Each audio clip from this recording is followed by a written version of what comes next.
as we once again sit in this cathedral and we pray for help to understand, and we pray to Jesus in a cathedral built by immigrants in the center of our city, the center of our church, and we ask for understanding to understand, why can evil like this visit us? Why does sorrow like this come to our door? Why does a family have to face the sorrow that they do?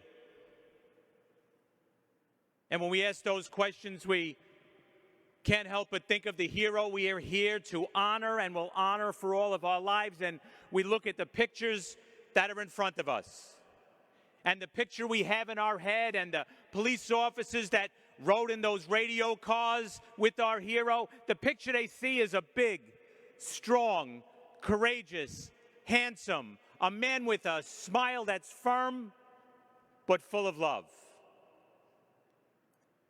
A person that would go through a door knowing that they may not return. But I know, as I sit here and look at this wonderful family and the sorrow in your heart and the tears in your eyes, I know when you think of your son, you don't think of a big strapping man. You think of your son, you think of a baby. You think of your baby, the baby you brought home. And as I can't help but think, as a parent, if you're blessed to have a child, when you bring that child home, you look at that child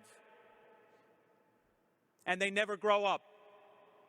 And when you have that baby, you put your head on their chest and you listen to their heartbeat.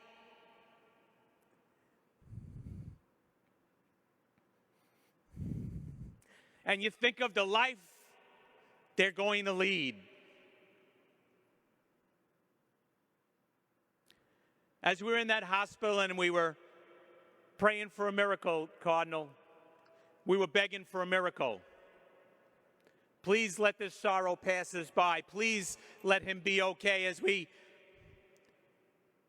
bowed our heads and prayed on the side of that hospital bed, I watched the parents, a father who tried to square his shoulder, a brother and sister who tried to do the best they can.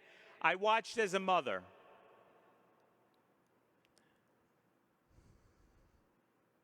laid her head against the chest of her son to hear his heartbeat.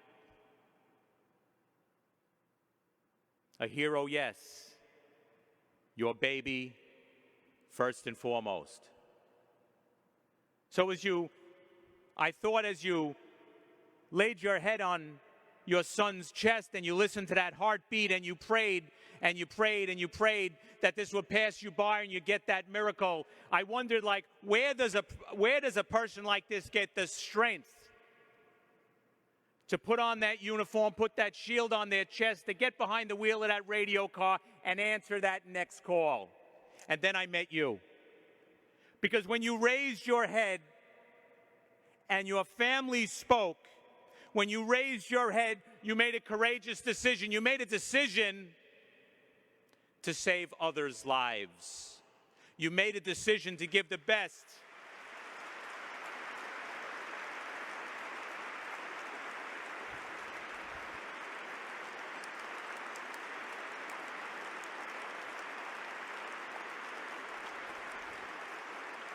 You made a decision. You made a decision to give the best of your son, the gold standard of life, a gold standard of his soul, his heart, his organs. So it doesn't make it easy for you. It's not going to make it easy for our police officers as they go into that muster room and they know there's an empty spot when his name is called. But realize the courageous decision that you made, that no one in this church would want to face and may not have the courage to do. Know that you have now given renewed life to 5 other people. Renewed life, yes, in our church. Renewed life that a human being can now walk down the street and there's a mother, and there's a wife, and there's a father who now are placing their head on their son and daughter's chest. Their son and daughter will be adults, but it's their babies. They will lay their head on their chest and they will listen to the heartbeat because you saved their son, their daughter's life. They will hear the heartbeat of a hero in that heart. We hope those that get it stand up to what this man stood for. Use that heart. Use those organs. Do good in this world. Help us change the world like these two men wanted us to do. Your son is a true American hero. But more importantly than that, you are a true American hero family.